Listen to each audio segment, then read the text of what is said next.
Lewis. I am the CEO of Positive Results Center, and it is a pleasure to have you here today. So we have a young lady who is with us, Risa, who will be signing, and we have someone else as well who will be joining us later. So wanted to invite you to our inaugural of Advancing Social Justice and Equity, Opportunities and Possibilities for BIPOC Communities. We are so excited to have you here. But first, we want to cover some housekeeping. So right above us, you will see check out PRC. If you have questions about who we are and what we're doing, just look right above you, click that, and you'll actually go to our website. Now, what's really cool is you will still be here with us. Your screen will just get smaller. You'll be able to check out our website and hear everything that we're doing, as well as see what we're doing. And then just hit return to the main stage and you'll come back. If you'd like to make a donation, which we appreciate, and that could be any amount. It could be $1, $5, $50, $500, $5,000. For those of you who got your stimulus check, you might want to donate it to Positive Results, and it'll still do the same thing. You'll be able to do it live. You will not be kicked off of the screen. Now, to your right, you're going to see some awesome little tools. So we have chat. What we'd like you to do is put your comments, your thoughts, any ideas, your organization. I see Nicole Chase. She's president and CEO of Boys and Girls Club of San Fernando Valley. That's what you do. We want to know who's in the room, because this conversation is not just with the people on the stage, but it's also with you. We want to know who the BIPOC organizations are. That's Black, Indigenous, people of color. We also want to know who our allies are. We want to know your thoughts, what you like, what you think is missing. If you want to be part of this conversation, put that all in the chat. Now, if you have a question that you would like to ask me or any one of the panelists, put that in the Q&A, and we'll make sure that we will address those questions before we get off the stage today, unless we run out of time because the conversation gets so good. You know how we do it. So in the event that happens, just go ahead and still put your question there. And we promise that if you put who that is to, that person will get it, and we will respond to everyone with that answer. And if it's just general, we'll share it with everyone and we will still respond. And then also, if you want to find out who's in the room, hit people. That'll tell you who's all here. But let's make sure that we include all of your thoughts, your comments, and your ideas in the chat. So y'all got it? How many of you checked out the lounges? I did. Okay, and if you didn't, please, next time, and the next presentation will be on March 31st. We would like to invite you to the health and wellness, and then we will still have lounges. And in these lounges, you're going to have an opportunity to have some meditation. Oh my goodness, we had two groups that did meditation. There was health awareness. One of our sponsors, SoCal Gas, had a booth. Positive Results had a booth. So I said booth, I mean lounge. So I'm excited, y'all. Let me just tell you this. Is anyone else like me that when you're about to do something, you get a little nervous? So if I mess up just a little, not a lot, I'm not gonna let that happen, but just a little bit, just, you know, pray for me, okay? All right, so again, I am Candy Lewis, CEO of Positive Results Center, and I welcome you here. So Positive Results and the Black women leaders of Los Angeles, we came together and we wanted to bring about this conversation about advancing social justice and equity, opportunities and possibilities for BIPOC communities. And again, BIPOC is Black, Indigenous, and people of color. And we really wanted to bring it to you from different aspects. We are not saying that we are the experts on everything, because we are not. But we know that the people that we work with, our clients, are having concerns. And those concerns stem from so many different things. First off, We are right now living through what has never happened in the history of the world. We are living in 4 pandemics. COVID-19 has decimated families and lifestyles. It's changed the way we even see the world. And because of that, another pandemic, and that was with economic and housing, and I'm going to put them together, that has really changed. Everywhere you go, you see homeless people, people who have lost their homes and lost their jobs. And then there is the domestic violence, and domestic violence was long a pandemic. Domestic violence and sexual assault, especially against women and children, and especially against BIPOC communities and Black women in particular. The pandemic is just horrific, and women are dying and children are dying. The statistics show that every 8 seconds, a woman or girl in the United States, a woman in the United States is being assaulted. And that's every 8 seconds. That doesn't include girls under 12 or outside of the United States. So that number is really, really, really high. It should be a lot lower. And plus, that's only the statistics. For those that aren't included in that are the ones who did not say anything.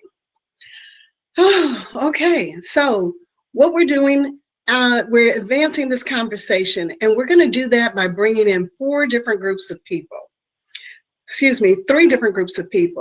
Those with the lived experience, we want to hear from them so we can know exactly what's going on. How is it impacting them?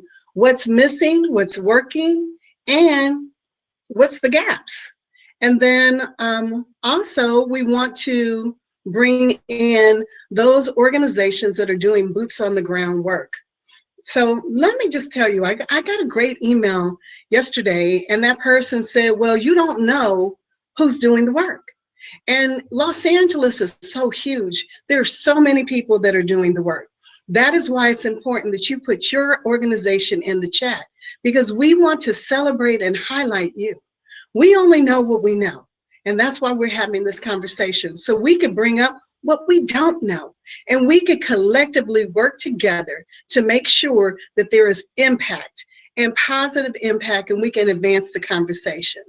And by doing that, what we're going to do is at the end of this 6-part series, we're going to look at all of the chats. We're going to review all of the videos. We're going to create a document, a living document of what was said, who said it, what was the concern, what is working, what's not working, and what's the gaps. And then we're going to make sure that we implement those changes and then share them with everyone.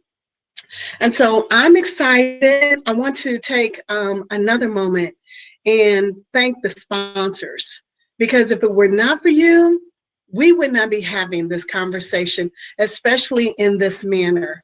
And so we have some amazing sponsors. Our title sponsor is Southern California Gas Company.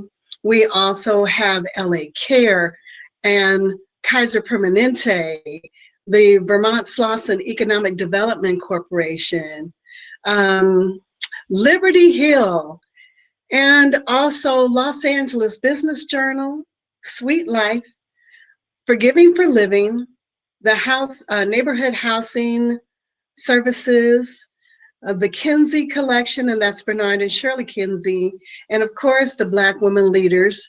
Oh, and of course, I'm so sorry, I almost forgot the Vermont Slauson Economic Development Corporation. So we thank you so very much. We'd ask you all to go find our sponsors, go visit their pages, tag them in your photos. By the way, there's photo booths all around, so make sure that you take a picture. So right now, we want to go ahead and we're going to start this conversation. And first up, we're going to have, I have to check my little list here. We're going to bring up Mayor Eric Garcetti, the Honorable Mayor Eric Garcetti.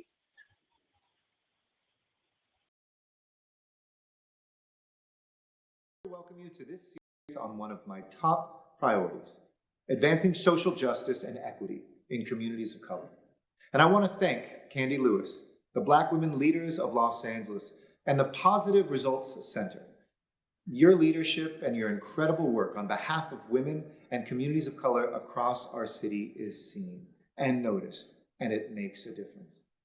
My administration puts equity and access at the center of all things we do, including our response to COVID-19, whether it's bringing testing to the communities hardest hit by the virus, or launching our mobile vaccination clinics, which have served over 4,100 people in South LA. But we still know there is much more work to be done if we are going to achieve equity. That's why we created the Civil, Human Rights, and Equity Department, our city's first, to reduce bias and injustice in our city and level the playing field through equity initiatives. It's why I issued an executive directive to place racial equity front and center in every city department, to make it an obligation and a priority across the public and private sector. And that's why I'm so glad this event is happening, because conversations like the ones you'll have today are critical to building a future of justice, of equity, and inclusion. A future where every Angelino lives free from discrimination and racism and finds opportunities to thrive. That future starts here. It starts now, and it starts with all of you. Count on me to be alongside you every step of the way. Thank you.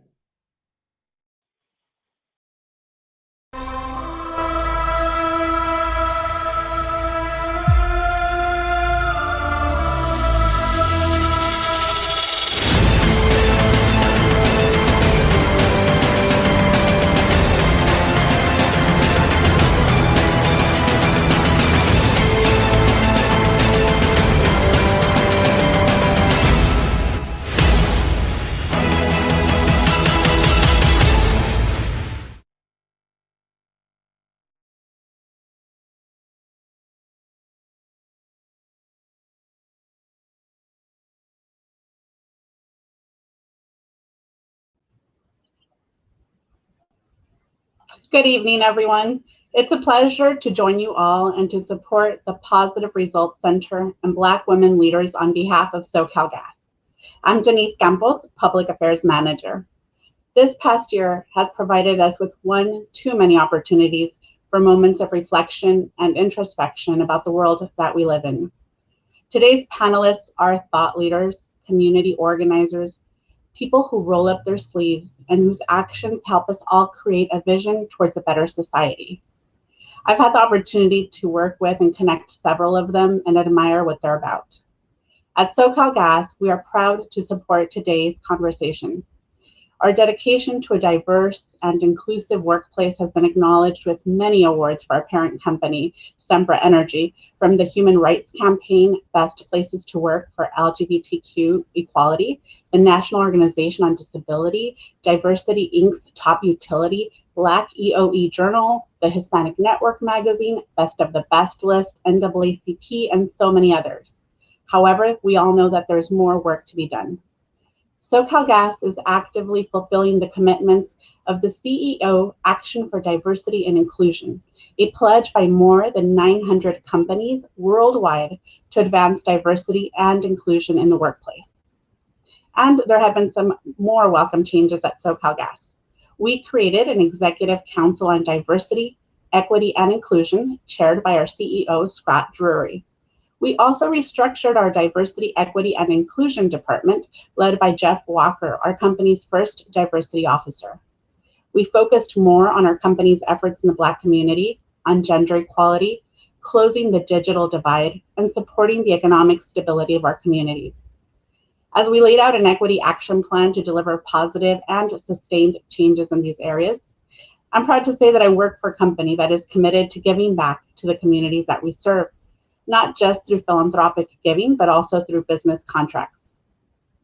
We focus our near-term diversity investments in three key areas: people, purchasing and supplier diversity, and philanthropy. Last year, SoCalGas invested more than 41% of procurement in diverse-owned businesses. We increased charitable giving investments with an emphasis on Black-led nonprofits and help for diverse small businesses that were impacted by the pandemic. We worked to close the digital divide, investing in computer equipment in schools and scholarships. We've committed to continue progress in those and other areas in 2021 and beyond. At SoCalGas, our vision is to be the cleanest, safest, most innovative company in America, energy company in America. We're looking to the future and how we will continue to deliver reliable and affordable energy for our 22 million customers. We're glad to continue to partner with Candy and with all of the communities where we live and work. Thank you.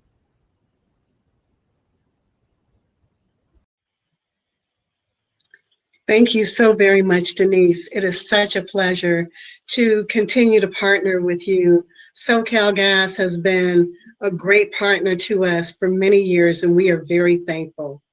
So, hi everyone. For those of you who are just joining, I am Candy Lewis, CEO of Positive Results Center, and Positive Results Center and the Black Women Leaders of Los Angeles welcome you to Advancing Social Justice and Equity. So, right now, I'm going to bring up someone very special to us. Cynthia M. Ruiz is a professor, executive coach, best-selling author, inspirational speaker, and leadership expert, receiving over 50 accolades and awards for her leadership and service to the community. She currently serves as the commission president for LACERS. That is the Los Angeles Employees Retirement System, overseeing a multi-billion-dollar pension portfolio. Coming from a blended culture of Latina and Native American, that is Mexican and Cherokee, she enjoys a passion for life and a profound appreciation for Mother Earth. Cynthia knows the importance of giving back and always striving to stay humble. She has a passion for women's empowerment and started the Wise Latina Network and is the co-founder of the Ya Tambien Healing Center. She is a registered citizen of the Cherokee Nation and is a council member of the Los Angeles Cherokee Nation affiliate. Her Cherokee name is Lion Mother, which she strives to live up to each and every day. And Cynthia is here to give a land acknowledgement. Thank you, Cynthia. Well, thank you so much, Candy. OCO, hello. It is with great pride that I do this land acknowledgement. My Cherokee name is Lion Mother. As we start the Advancing Social Justice and Equity Summit, we recognize and acknowledge the first people of this ancestral land.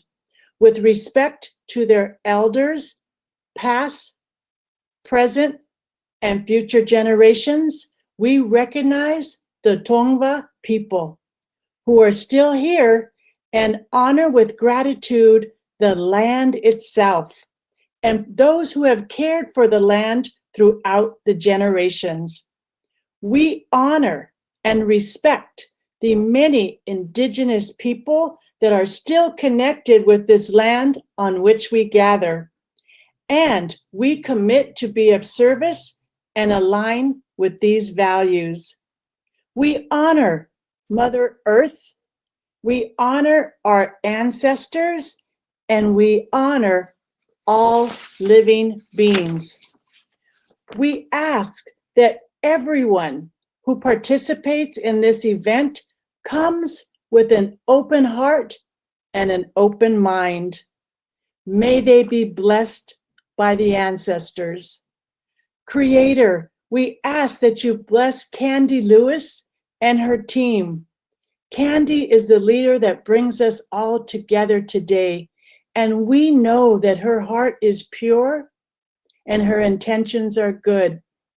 We know that she is here to serve our community. And with that, I say aho and amen.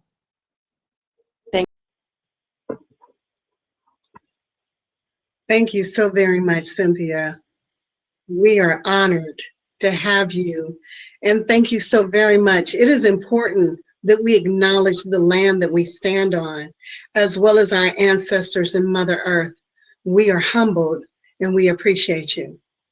So we're in LA and people are dealing with traffic. So two of our speakers, mother-daughter Mimi and Kiki, are running a little late. And I also want to let you know one of our other speakers, Ryan Smith, unfortunately will not be with us today. But don't worry, let me tell you something. The speakers are phenomenal, so don't worry. The conversation will continue to go on and it will flow. So before we go further, I want to acknowledge that I didn't mention the fourth pandemic, and that is the pandemic of violence against Black and Brown people. But I also must acknowledge right now, the world is turning upside down and we're seeing a lot of violence against Asian American people. And I want to let you all know that we see you, we appreciate you, we love you. Everyone should be accepted no matter who you are, no matter your race, your ethnicity, your gender, your identity, where you come from, what has happened to you. You are fabulous just as you are, and we appreciate you. So I just want to acknowledge that, and I'm going to encourage all of us to lift up healing and hope and kindness, because we've been living in a world full of nonsense far too long. And it's about time that we get back to healing and loving, and the world is about to open up again. So let's be about our business of being kind to one another. Thank you so much. Okay, so we are going to go ahead and get started with our conversation. We have some amazing people that are joining us today. So I'm going to bring up right away two of my community partners. We'll start with Ms. Gia Ali.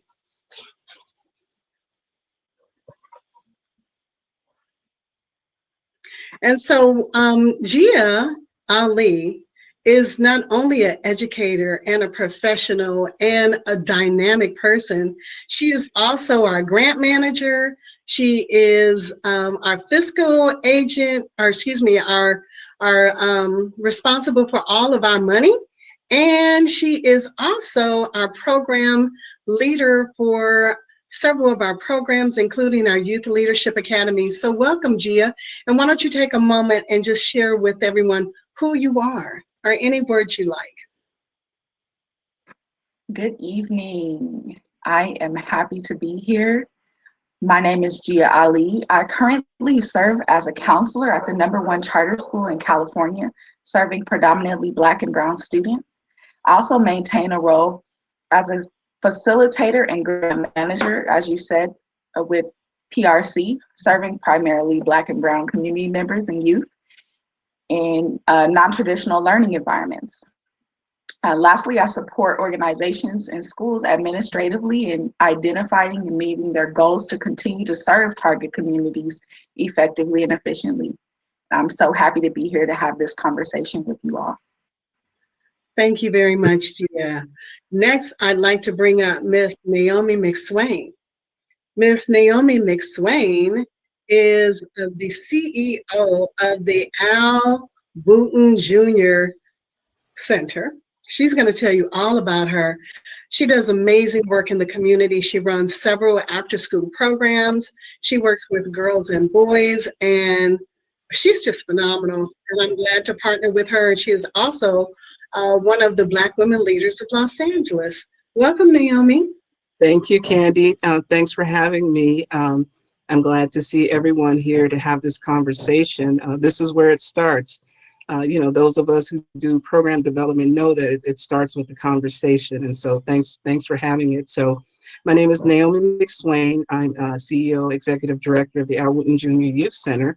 We are located at 91st and Western.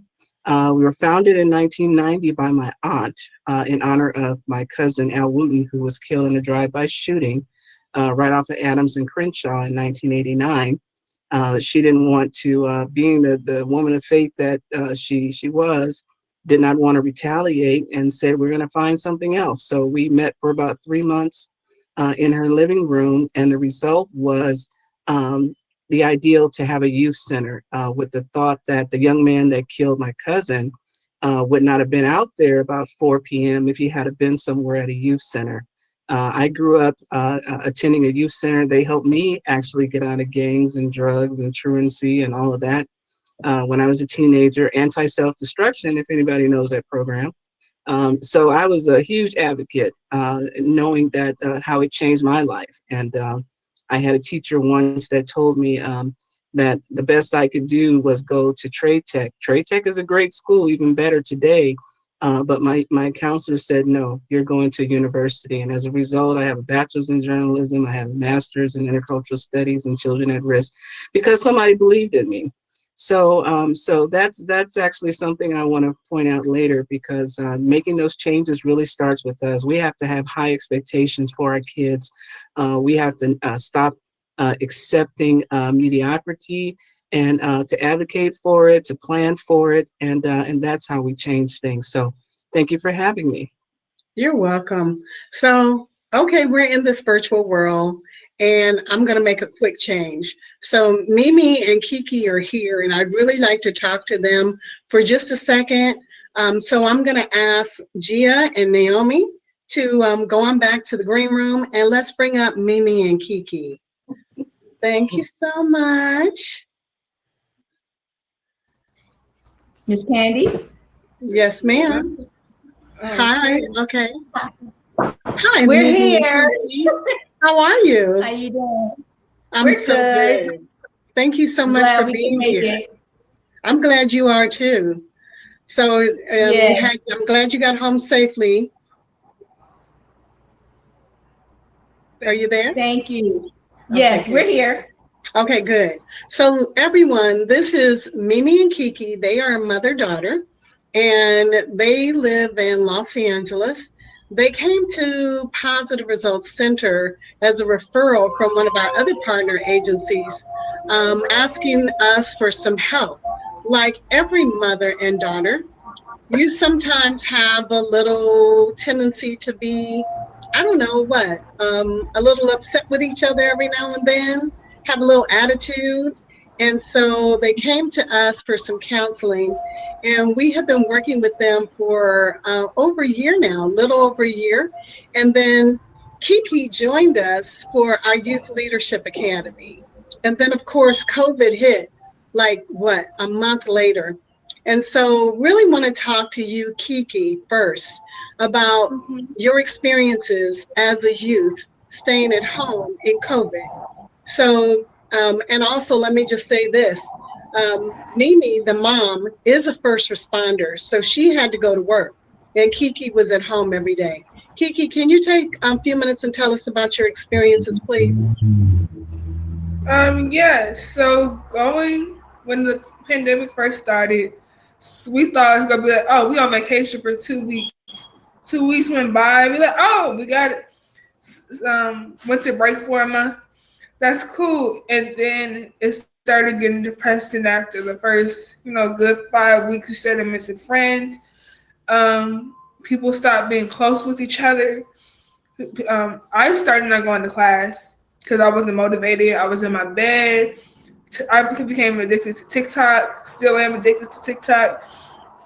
I would go to one class a day because I knew that for that one class, they was gonna email my mom about that she was present.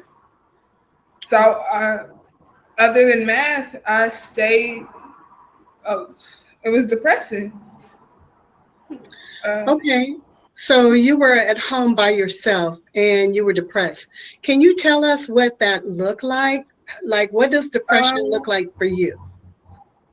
So I wasn't showering. I would sleep all day, stay up all night. I was eating, binge eating because it was pandemic. Everything was at the stores. So I'm like, oh, it's food in here. I was binge eating. I was being more disrespectful than I was towards my mother because I didn't get out the house with those 8 hours when we was apart. So I saw her. She comes home. She's tired. But I've been at home all day, and I was irritated because I've been in this house all day by myself. Right. Okay. Thank you so much for sharing. And I'm really, really sorry, that you went through that. And although I was there, it still hits hard when you hear somebody talk about their depression. And so, Mimi, talk to us. Tell us what, from your perspective as a mom, I want to hear not only about how you felt about your daughter and then going home and seeing her depressed. Did you know she was depressed, or did you just think she was acting out? I just thought she was acting out because when I would come home from work, because by me working in a hospital, I was stressed out due to the new changes that we had to go through at work, and then patients coming in and they were suspected, COVID patients. And it was just a big change and it was stressful. So when I would come home, she would talk back and we would get into a little argument or so. I'm like, you know what? I'm just gonna go to my room. I need to relax. But no, I didn't realize that she was depressed until later on, and I said, well, maybe we need to, get more counseling, things in place. And we ended up getting a compassion dog to help her where she wouldn't be so lonely. Awesome. But I was a nervous wreck. I didn't know how to deal with COVID at work and come home, being a single parent and going to work, trying to provide, making sure she had. I'm like, I'm only one person. Right. That is very hard. COVID really hit all of us so hard. And as a survivor of depression, I know that sometimes you don't even realize that you were depressed. And the family also doesn't acknowledge it because they don't know. Everyone says, oh, that these are the signs. But when you are living in it, and especially if there's a pandemic and you're just trying to survive the day, it's very difficult. So right. How did you get out of it? What happened? Well, I relied a lot on positive results for a lot of, counseling. I had family and mentors and friends to, come around and help me to say, you know what, you take some time for yourself. I have Kiera, you're going to be all right. I mean, and I had to learn self-care techniques because I'm always taking care of everybody else, but I forgot about me. Right. And with that, Kiera and I, we learn to know each other's boundaries. When I see that she's not, having a good day or something's bothering her, I do my best to leave her alone where she may feel like, oh, my mom's nagging me because, she's human. She has feelings too. I get it. So we're still in this pandemic and we're learning boundaries. And she recognizes when I've come home from work that I'm tired, and she said, okay, I'll talk to you in a minute, or I'll see you in a bad mood. I'll come back later. But the dog, I'm glad she's being quiet because she came into our life and she really has helped Kiera, where she wouldn't be so alone. And she's a great compassion care dog. She wants some attention now. You see her. Sorry. Oh no, that's okay. We are animal people, so that's okay. So listen, I just have one more question for both of you. This conversation is about social justice and equity, and it's also about continuing and advancing the conversation. For someone who's listening, who has maybe a child, Kiki, who may be a student or a youth such as yourself, can you give a suggestion to another person who may be your age or a little younger or a little older on what they can do to help themselves if they find themselves either depressed or stressed or just angry and pissed off? So I go to a mixed diverse school. So we have our Asians, we have our Filipinos, we have our Blacks, our whites, and everybody stays with each other.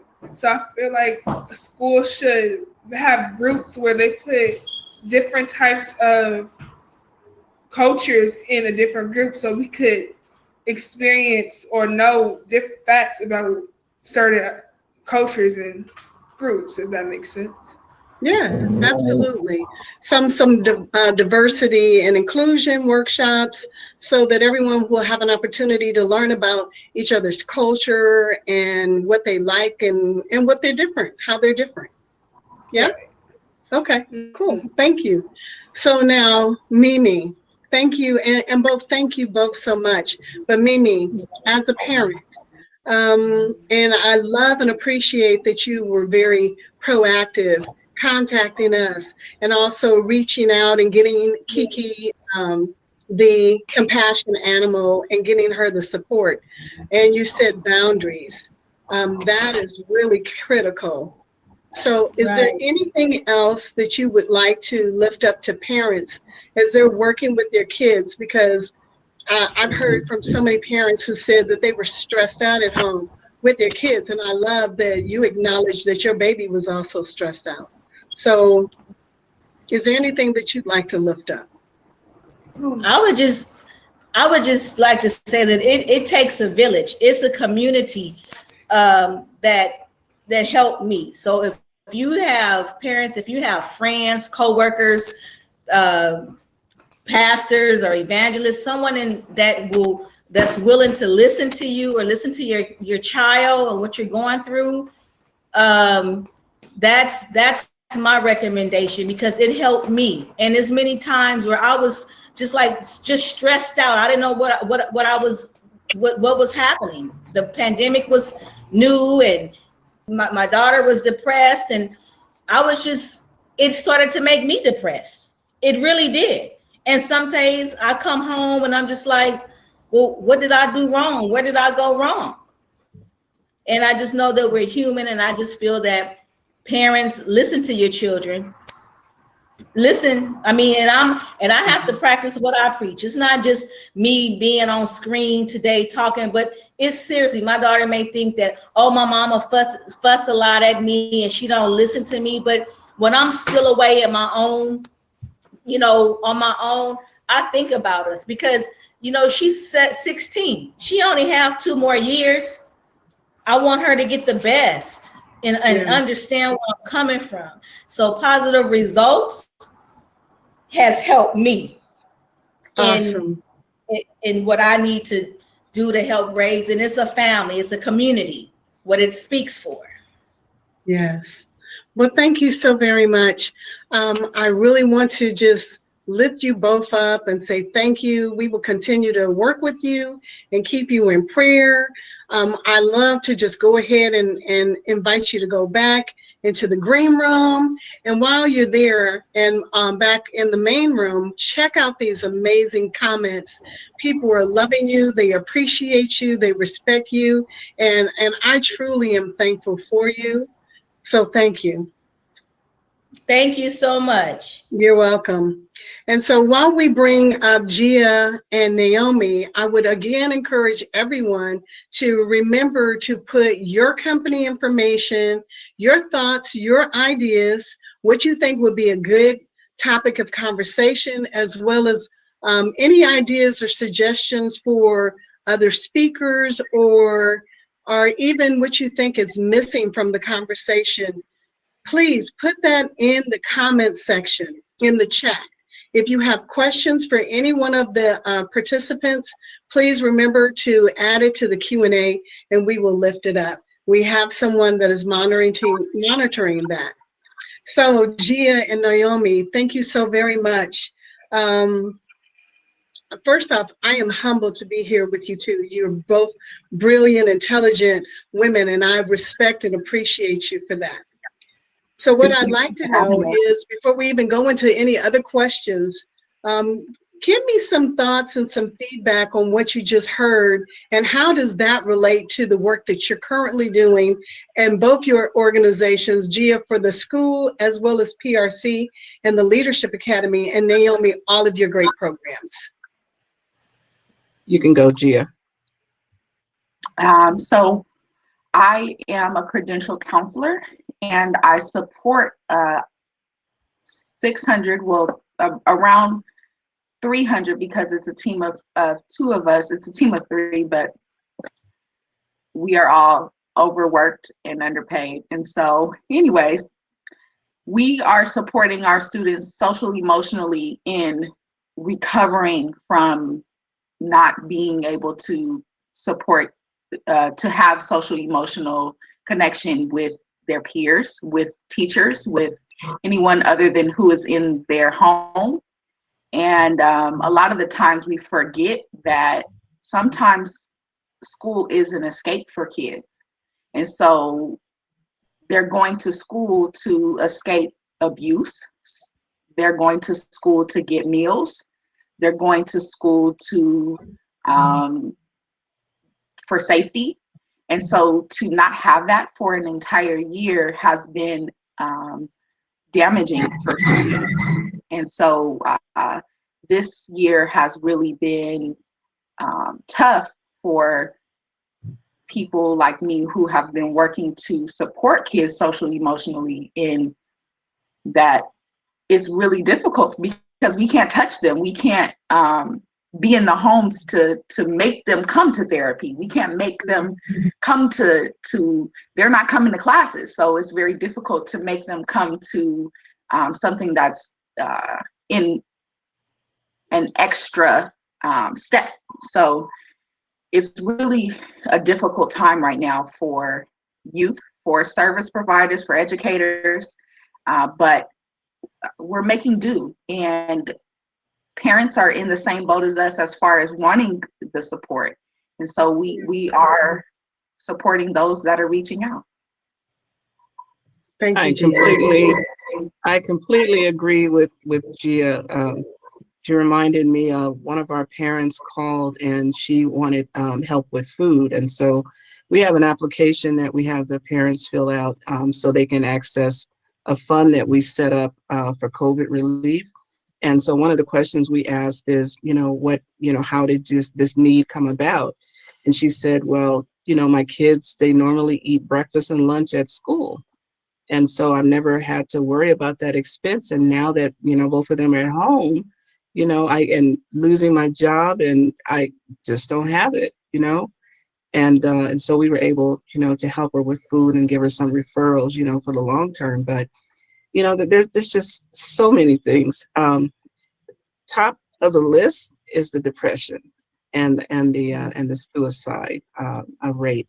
I talked to a LA Unified district representative who said they are certainly seeing more suicides the past year than ever among their students. And then for the first time, I get a call. One of our team talk, our facilitator called me one night about 8 o'clock, said he had just met with the student who said that he thinks about suicide at least twice a day. And I called that night, and when I talked to the young man, I asked him why he feels that way. And he said he's bored, he misses his friends, he's tired of being inside. And so, this is a 14-year-old young man, and that's how he feels. And so no matter what else, all these other things that we're going through, this is definitely on the top of the list. And so I was just really happy to hear that Kiki, was able to get through it. I'll talk a little bit later about how we're dealing with that, but we definitely have done some things in terms of counseling, and we have a video project on a youth and COVID depression, trying to deal with that. I'm so glad you mentioned that. Now, one of the things Positive Results does, we work with trauma. That is our focus, and we address teen dating, domestic and interpersonal violence, sexual assault and bullying, and suicide. And the thing about last year in COVID was we came into the year with several funds and organizations going to fund us. And then when COVID hit, a good part, like 45% of the funds went out of the door because they were working to help people with housing and food. Housing insecurity and food insecurity is real, especially in communities of color and where the economic impact has been really taken away.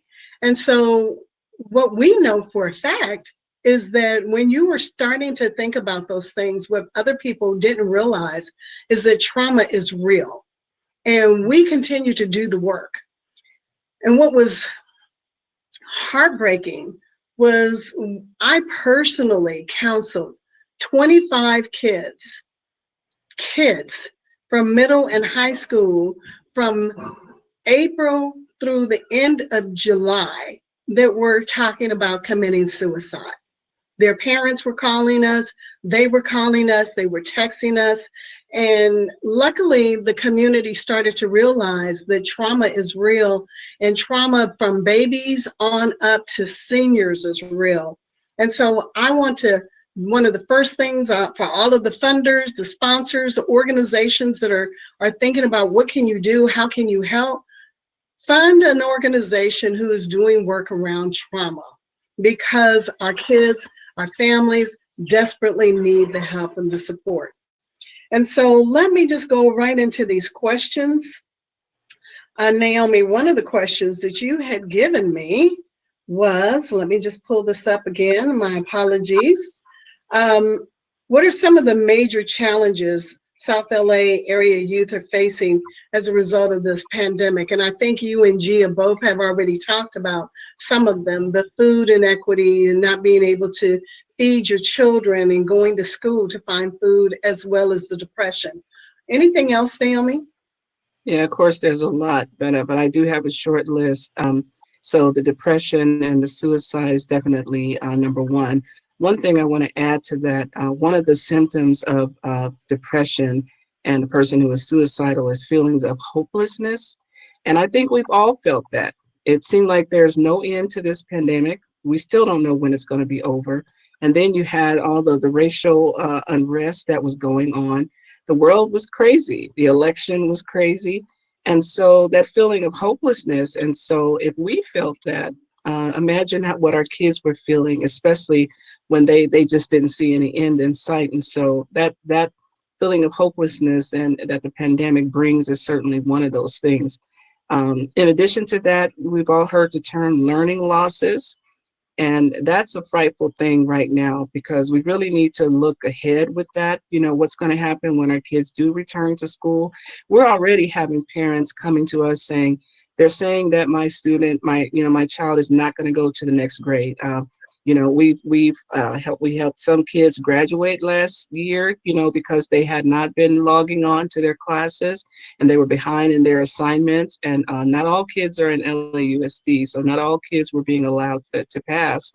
And we're still seeing that now. And so the learning losses, the kids falling behind. And as you know, if you miss out on something in middle school, you're going to struggle in high school if you don't catch up. So there's going to be a lot of catching up. We're already doing that with our private tutoring and so forth. But that is definitely an area, if you're trying to figure out how you can help, it's going to be massive when the kids go back to school. And that's not just me saying that. The school district is predicting that themselves and trying to prepare for it. So they need help. Grade level proficiency is one of those things, and outgrowth of that, making sure our kids are on grade level. Social emotional learning, connecting with their friends, being involved in different, social activities, different extracurricular activities. There's a lot of loss there. And college prep is huge. Not being able to connect with your college advisors, not being able to do the test prep. Thankfully, they've canceled some of that. Being able to get all of your A through G requirements so that you can graduate and qualify. So anyway, that is my short list. That's a short, long list, but that is a short list, especially for our kids. So, Gia, I think a question that will piggyback right on what Naomi is talking about is, how do we address the learning loss that has been suggested as an effect of the pandemic on our kids, specifically in our communities? So learning loss is definitely the buzz phrase of the year with regards to education, right? And it's been a term that's been used to really push our kids back into schools. And as somebody that's in the schools on a regular basis and in schools virtually currently, I I feel like we need to take a pause for a second and really think about what learning loss means. When you're saying learning loss, what does that really mean? And so, in my opinion, I don't feel like learning loss is a term that's applicable to what our students our youth are experiencing right now. They're going through a pandemic. We are all going through a pandemic. We're unable to experience school. We're unable to experience work. We're unable to experience love, family, all church, all the different aspects of our lives in the same ways that we were able to do so before. And so we really need to rethink what it means to be in education at this point. And I'll talk about that a little bit later, but I don't feel as though we are really addressing that kids are going through a pandemic. You know, we're still expecting them to hit those same marks that they should be hitting when there's no way. If we really assess as adults, are we really hitting the marks as adults at work that we would hit if we were in the office? There's no way. And so we're expecting our kids to do that, and it's unfair. And so as a parent and as an educator, it's really important for us to really sit back and think about learning loss and what that really means, and the fact that our kids are not losing anything. They're just not able to do it in the way that they were before. And it's really just a transition. And so if we start thinking about it as a transition and giving our kids grace and giving them room to do what they need to do and get what they need, because some kids are not, we went through this before. Some kids are not having safety right now. Some kids don't have a bed. Some kids don't have clothes. Some kids don't have food. They don't have their basic needs. And their basic needs are not being met. So we're asking them to do something that they would regularly do in a pandemic without their needs being met. And so I don't think that learning loss is something that we really should be addressing in the way that we are currently addressing it. And I think that is really a blanket statement in order for us to be pushed back into school and in a factory manner, the way that we were before. And it's no way going to be like that. And so we have to be realistic in the fact that we are still in the pandemic and that we're not going to be able to go back to school from 7:30 to 4 o'clock the way that we were before. And so, I could talk for hours on that one. Thank you. You know what, you bring up some great points, because I remember when COVID first started, and as an organization where we're very in your face, touchy-feely, everything we did was in person. And then we all just closed doors on March 13th and went home. It's been a year that we've been home. We haven't seen loved ones. Loved ones have died, and we have not had an opportunity to celebrate them or mourn them. But more importantly, I remember thinking that first week, everybody said, oh my God, I've got a week off. I got my COVID snacks and my COVID drinks. It's going to last a month. And those COVID snacks and COVID drinks lasted a week. And they were the parents were depressed, the children were depressed. And as I started thinking about even setting up, I was fortunate enough to have a room that I could set up for my office. And we saw, watching people on Zoom, they were in their beds or they were on their couches and they did not have space. And I thought about the children, and every single one of the kids that I spoke to that said that they were depressed, where they were like, I miss my family. I miss my friends. I'm supposed to be on a computer all day long.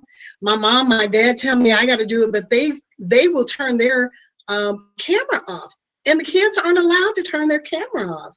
How do we have how do we have greater expectations for children who their brains are still formulating and they're still not able to even fully grasp what's going on or why they have to be locked down like this? And you did say something that was really important, and I do want to talk about trauma. And when I say trauma, I need to let everyone know that there may be conversations here that could be triggering, especially as we talk about, Gia, you brought it up, about abuse. So many kids were being sexually abused during COVID, and there were constant articles about people not realizing the camera was on and the kids were being sexually assaulted by someone in the home, and everyone was watching. So we have to really give grace to our kids. We have to also be aware that not, when we say you're safer at home, not every kid, not every person, not every boy or girl or woman or man is safer at home. So those are some things that we want to talk about, or at least lift up. So Naomi, let's talk about the academic enrichment and how it's been impacted here this past year. I use the example of my granddaughter. She was in grade 7 last year when the pandemic hit, and stayed with me the first 3 weeks. And I recall, you know, I'm working at home full time, right? Our youth center closed down, and so I'm working and feverishly dealing with things like loss of income. We lost about 200,000, you know, by the end of the year, with, like you said, grants being redirected. With we had to cancel our dinner, we had to cancel our golf tournament, you know. So I'm heavily dealing with all these things in my office, and I tell her, do your homework. And 6 minutes later, I look in there and she's playing on her phone, and I says, you know, what are you doing? I'm finished. I said, are you kidding me? I said, log in, let me see. She logged in, and I looked, and sure enough, she had a 6-minute video on seals that she had to watch, and then she had to answer like 5 questions, and she was done, you know, for the day. And I was just, you know, blown away, of course. Long story short, I asked her some questions. She couldn't answer them. I made her study for about an hour. I said, no, you're going to learn something. And so, you know, I things got better, of course, as the year going on. But and I just want to say I agree with what Gia was saying, that there's a whole lot more, you know, that's definitely more important, like I said, than the learning losses.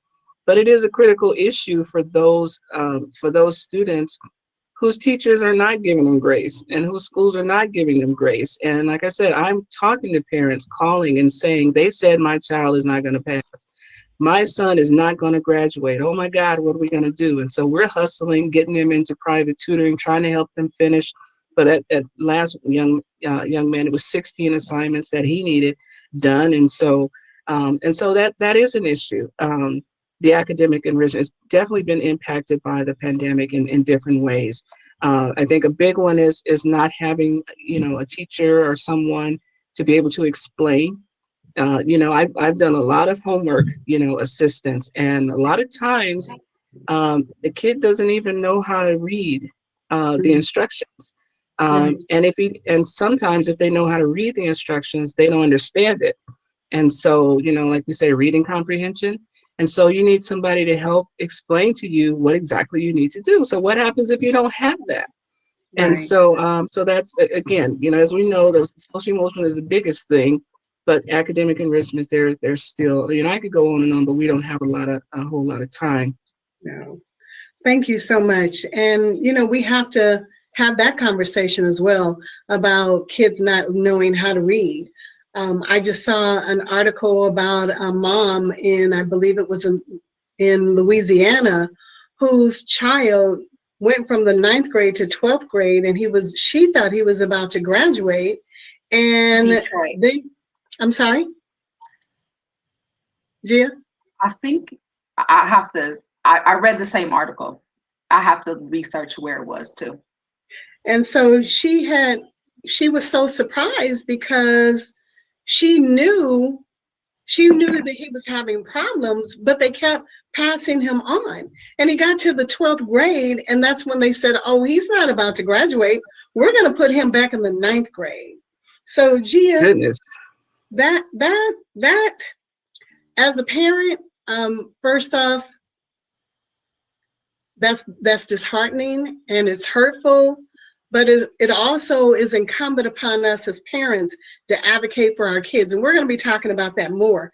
But Gia, you have a question that I really would like to discuss. So what are the reasons for the achievement gaps, and what are the schools that close the achievement gaps doing differently, especially that different part?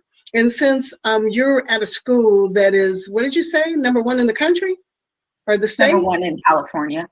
Okay. Okay, so, we'll go backwards because I wanted to address that, the learning loss thing, because what schools could have been doing and what districts could have been doing during this year was restructuring what schools look like and really differentiating education, right? Because we're in a place right now where schools look exactly the way that they do, except for minor differences in the last 100 years, right? Are you talking about schools in our communities that look like prisons? Yeah, as far as I'm concerned, the way that schools look, the way that they look similar to me, as far and the way that teaching it, and these are my experiences, and I'm speaking from that. Yes. The way that teaching and education has gone on for the last 100 years has been the same. And so there's been these minor differences. Okay, let's add a computer, let's do this, let's change it to a smart board instead of a chalkboard.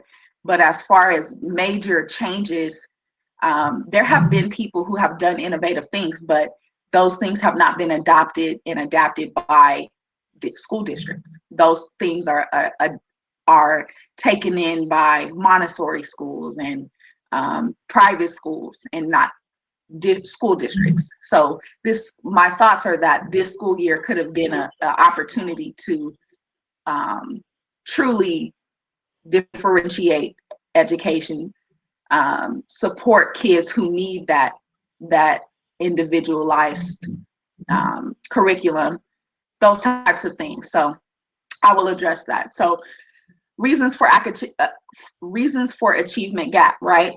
On a macro level, the achievement gap is linked to resources, right? Our education system is based upon property taxes, or our public education system is based upon property taxes. So those who can pay high property taxes have better resources. Let's set the poverty aside. Let's not even talk about that. We know that is a large issue as far as access to resources and why kids are not able to achieve, right? Let's not even address it. Teacher programs that fast track teachers without the promise that there'll actually be one. They pay off their student loans and they're gone in 2 years. New Orleans is a good example. The New Orleans public school system is a good example in that they're all the teachers there are TFA, and their teachers cannot connect with their kids, and as a result, they have a really low performing school system in general. It's not because their kids are not able to do so. It's not because there's no smart kids in New Orleans. It's because of a system that is built that way. Lack of teachers that look like them, right? You're less likely to identify with your teacher when they don't look like you. You're less likely to like them or want to listen to them when you can't connect with them. Or go ahead. You feel like you're saying something. No, yeah, I'm actually looking at our time, and I don't want to cut you both off because the conversation is so great, but we definitely need to, we have 8 minutes left and we have 3 questions. So okay, sorry. Go ahead, I'm going to say what we're doing differently, right? Parent engagement. Parent engagement at Wilders is very high. We have 100% connection on Dojo. that means that we talk to our parents on a daily basis and connect with them about their kids regularly. We connect school culture that engages every school community member, taking special needs seriously and not just putting kids in special needs because they're not the regular kid, right? But also not stigmatizing those who are in special needs. Those are some of the things, but also giving grace, love, empathy, support, meeting kids where they are. Those are the things that, set are supporting us in closing that achievement gap for our kids. Thank you. So I'm so sorry we're not going to be able to get to all of your questions. So we're going to have to continue this conversation. Thank you for those of you who put questions in. So the first question, and we have exactly 6 minutes and 43 seconds left for this panel. So if you could briefly answer Janet's question, Janet Kelly, what is social emotional support and what does it look like? For us at the center, the bottom line is it's whatever that kid is going through emotionally. You have to understand, depression. You got frustration on one end, and you got depression and fatigue on the other end. But how do you give the kid the stimuli or the triggers that they need? That's going to keep them balanced. And so part of it is listening. And so we have Girl Talk, which Candy leads. We have Team Talk every week. And like I said, that's where it came out, where a young man expressed that he was depressed. We started what's called Virtual Playground, and that's that need where the kids say, I miss my friends. And so they can come in here and we play, we allow them to play games. They meet new friends, just like if they were on the playground at the center. We have the kids working on a video project so that they can express themselves about depression. So they're all doing TikTok videos where they're talking about, of what a solution looks like in terms of, how do you cope with the depression. So those are just some of the things that we're doing. Thank you. So we have the second question, which comes from Charles Boyd.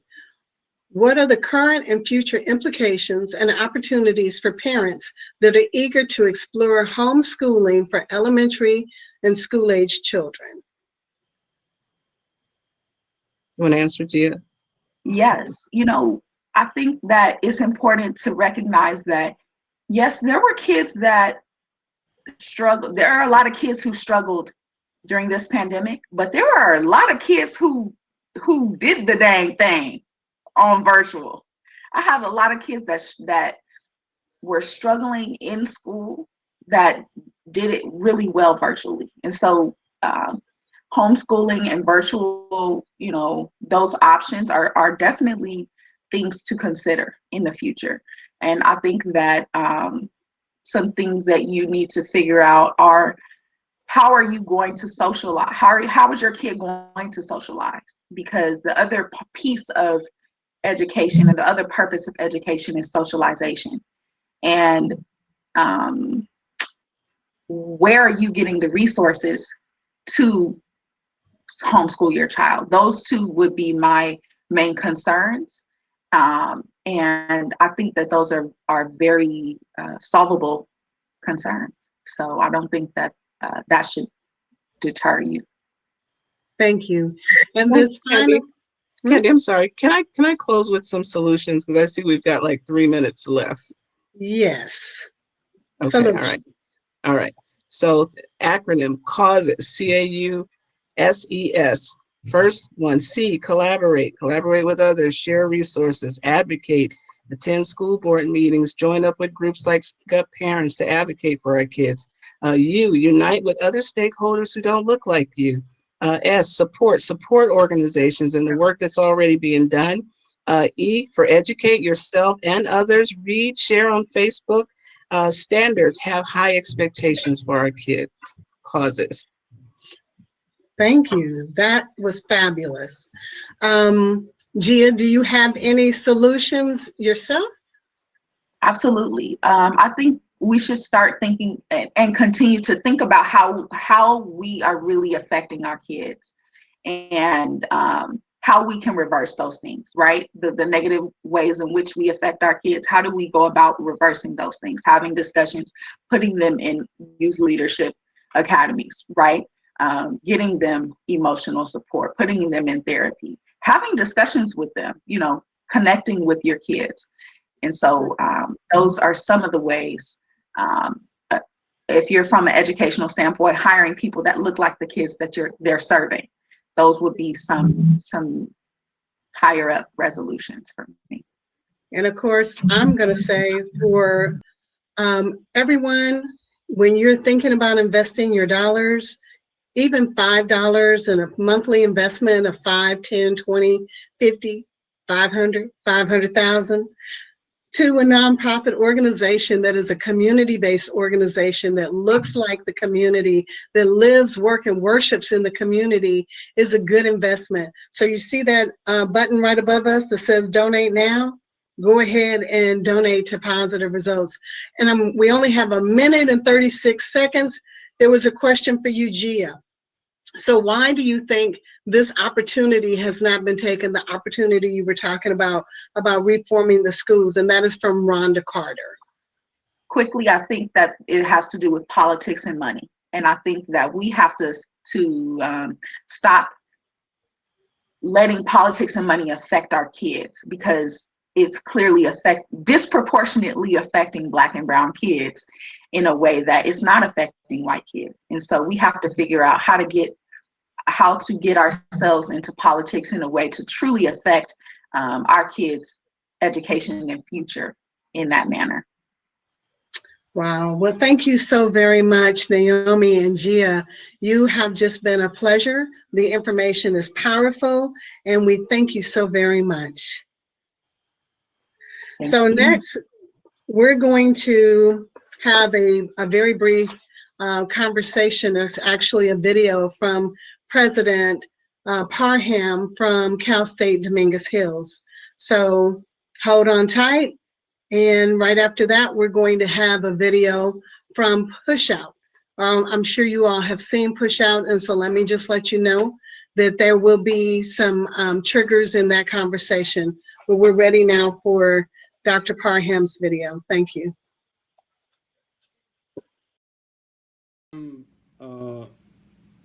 The president of California State University, Dominguez Hills. Dominguez Hills is one of 23 California State University campuses in the broader CSU system. We are the largest system of public higher education in all of America, educating some.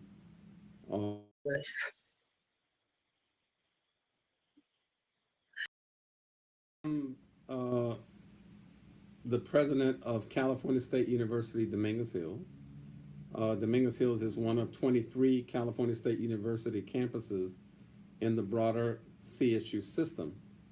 We are the largest system of public higher education in all of America, educating some 400 and close to 90,000 students every year. We are engaged in trying to invite not only the 4.3 students, but also the 2.3 students to come and take their rightful place in an educational institution. We have one of the largest and most diverse campuses in the campus, with probably close to 85 to 90% students of color. And so we're very, very proud of that mark.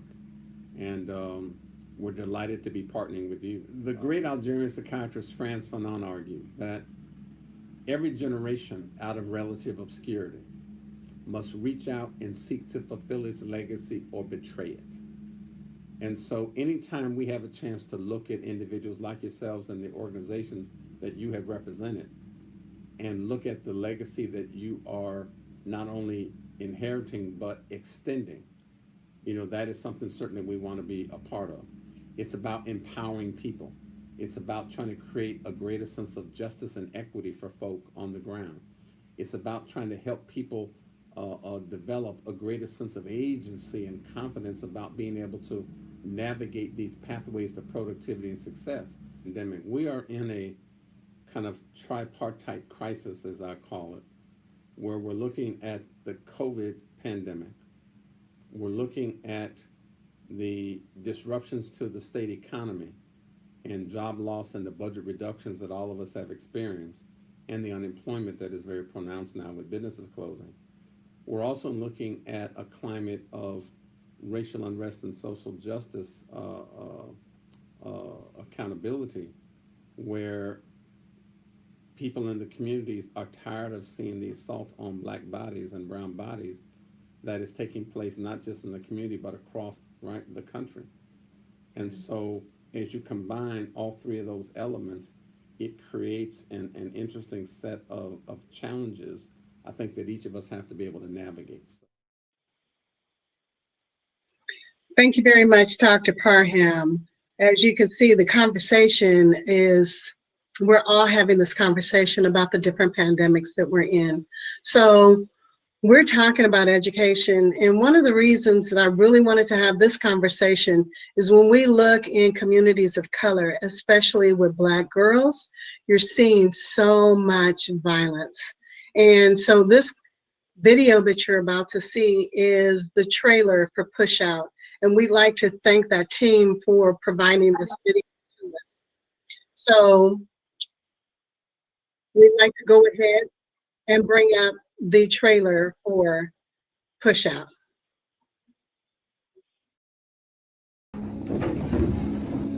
This video went viral, but incidents like this can be found throughout America. The criminalization of Black girls in schools disrupts one of the most important factors in their lives: education.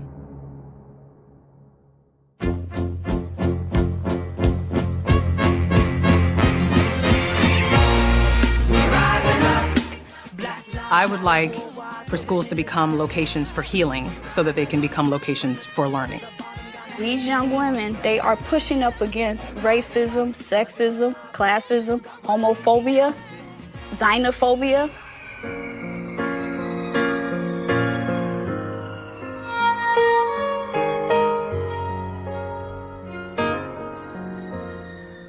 I've asked girls if they felt that teachers were afraid of them. And some girls will say yes, their teachers are afraid of them. And then they laugh, because why would an adult be afraid of a child? And the word of the week is condone. Condone us.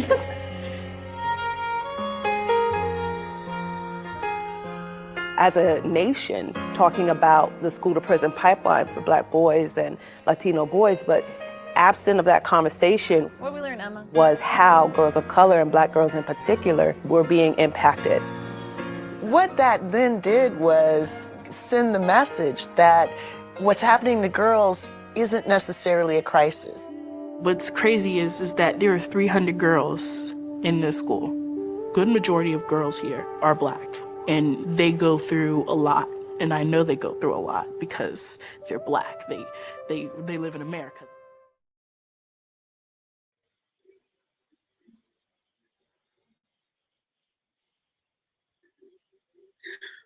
Well, that conversation needs to be had, because we're seeing kids, Black kids, all over experiencing this violence. And so I really want to lift up the organizations that put out Push Out, and also all of the parents. Before we go further, let me remind you that that chat box is there so that you could give us input, so that you could give us feedback on if you're loving this. All the comments are great. Also, if you have an organization, we'd love to find out who you are, what do you do, and how can we collaborate with you. And if you have a question for our panelists that are about to come up, or for me, please feel free to put that in the question and answer, and we'll make sure that we address those questions. And I want to lift up one comment, the comment about family. It is important that we bring family into every conversation, and especially to lift up the fathers because we don't have enough conversation about the fathers. So let me just, this is one comment I am going to read because I think it is really critical that we do so. Give me just a second.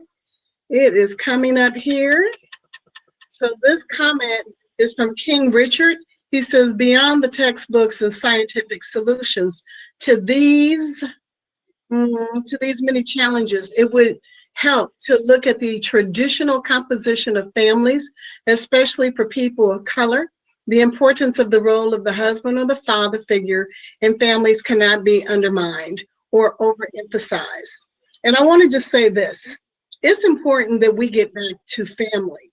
Every family is going to look different, but it seems as though the world has taken the father, the husband, the male figure out, and they have penalized them, they have prosecuted them, they have tried to kill them off.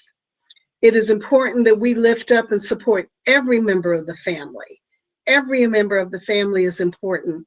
And so there are organizations that are doing great work with men and boys, engaging them. There's great organizations doing work with girls as well as for people who identify as LGBTQTIAA. And so let's just lift everyone up. So right now, I thank you all for being here. Again, put your comments in the chat. Thank you for those of you who have made donations to Positive Results.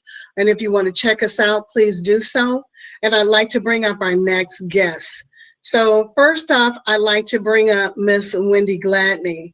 Miss Wendy Gladney is one of my partners and friends. She is also a Black woman leader of Los Angeles and has been one of my partner friends and mentors for quite a while. And next, we would like to bring up Miss Trina Green Brown, who I have known for quite a long time. This young lady is powerful and dynamic. I want to say all of our panel was powerful and dynamic. And I want to take a moment to, before they speak and introduce themselves, to acknowledge Ryan Smith, who is not able to be here with us this evening. So we look forward to bringing him back another time. For those of you who are in the audience and you have an organization or you're doing boots on the ground critical work, let us know who you are so that we can bring you in, include you in our lounge conversation or in the panel. So Wendy, why don't you go ahead and introduce yourself, please? Hi, Candy. Thank you so much. It's such a pleasure to be here. So I'm known as Coach Wendy because I also do coaching and life strategy for people. Today, I'm here representing Forgiving for Living, a nonprofit that helps girls at risk and girls in general who need uplifting, which actually could be all of us. The age that we focus on are girls between about 12 to 18 years of age by providing mentorship, life skills. We also provide scholarships and ongoing programs throughout the year. So thank you. Thank you, Wendy. And Miss Trina Green Brown, talk to us about Parenting for Liberation. Yes. Who are you? Yes. Yes. Thank you for having me, Positive Results, and Candy. This has been really great. It was amazing to see a parent-child at the beginning of this to start this off. So that's definitely where my heart is. So my name is Trina Green Brown. I use she, her pronouns, and I'm the founder and executive director of Parenting for Liberation, which is a small nonprofit that is doing the work of supporting Black families and raising liberated children. That gets at us interrupting and healing from intergenerational trauma, and also begin to learn liberated parenting practice and also build community with other Black parents to make those systemic changes that Gia and the other panel was talking about. Parents need to be involved in making those changes. So I'm honored to be here. Thank you. Thank you so much. The first panel was so dynamic. There was so much conversation and so many jewels. And Wendy, let's start with you. Working in the community and Wendy works all over San Bernardino and Los Angeles, and specifically with young ladies in Watts and with girls just everywhere. So Wendy, based on what you heard, did you have any comments about the first conversation. And let me preface you all and say, we have 28 minutes for our conversation. Okay, no problem. I understand that and I respect that. So let me just say this, because it ties in a little bit to everything that's been said from Gia to a little bit about the trailer from Push Out, which I know Denise Pines very well. And so Forgiving for Living was birthed really out of my own personal life struggles. And so as a child, being a biracial child, I experienced racism even in the home. And what I mean by that is my mother was white, my father's African American, and when my mother gave birth to me and married a black man, my mother's side of the family actually disowned her as well as myself. And so by the time I was 3, and mind you, my mother was 18 when she got pregnant with me. And so by the time I was 3 years old, when my mother was 21, she actually abandoned me. And I ended up being raised by my father's side of the family, and primarily part of the time with my father, part of the time with my grandmother. And during those years, I was sexually abused by my father as a child, as a young person, beginning at the age of 6 until 16 years old. So I understand a lot about what has been said, and also about the safety of school and how school makes a difference in terms of oftentimes when young people who are experiencing these issues in the home go to school for refuge. Now, I don't want it to paint a picture that that was my life 24/7 every day, because it wasn't. And when I was able to go and start to live with my grandmother, my life changed. But I still had a lot of issues that I understand that when you're not at the, able to have the type of family lifestyle, it affects how you learn. And so can you imagine what young people are going through today if they're dealing with the whole COVID, stuck at home and still dealing with those issues? So everything that Gia, Naomi, as well as even the mother, Mimi, and her daughter were talking, it's like I get it firsthand, but also working with the young ladies we work with between San Bernardino County and Los Angeles, just like Gia was saying, some of the same things are still happening, years later, I'll say a century later, that we were dealing with before. So this is very relevant. This is very important. And that's why it is important to work with organizations that have boots on the ground, that are in the community, and also understand from personal perspective what people are going through. It's like they say, the difference between sympathy and empathy. And when you've been there, you know how to relate. And then partnering with organizations such as yours, Positive Results, we can get a lot done and really make a difference in these children's lives. Yes, absolutely.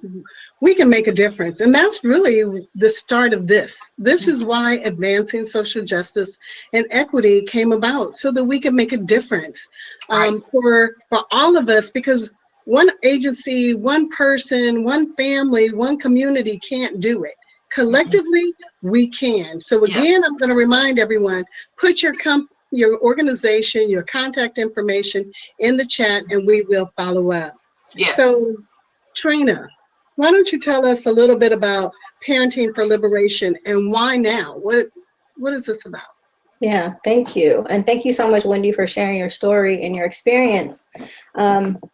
When I became a parent, I think that's when it all became clear to me about the role of parenting on the impacts of not only just the parent-child relationship, but also their learning, young people's ability to thrive, our career choices, our sense of self, our self-esteem. And when I became a parent, I was a youth educator, a youth organizer. So I had been doing this incredible work, advocating for young people to have voice and agency and power, and just really supporting young people, right? And then I became a parent, and that paternal instinct to protect our children, to protect our young kicked in, and it led me to parent from a place of fear. I was afraid that my child would be the next Trayvon Martin, the next Tamir Rice, the next Jordan Davis, right? So I was really worried, and for my daughter to be the next Rakia Boyd, the next Ayanna Stanley Combs, the next Sandra Bland, right? Black parents are parenting children, they're raising babies who were not meant to survive in American culture and society, right? Like, our children come out already targets. And because of that, it leads a lot of Black parents to parent from a place of fear. And that fear leads to parenting from a place of trauma. And so really, I began to realize that my parenting was not in line with my values of equity and justice and rights and liberation for my children. And so I made a commitment to shift, to liberate in my parenting. And it was beautiful to see the conversation between Mimi and her daughter, because that was an example for me of like, this is what liberation can look like if we have these conversations with our children, if we open up, if we are vulnerable, right? If we center our children's needs, if we acknowledge and are present to them and seeing them for their wholeness.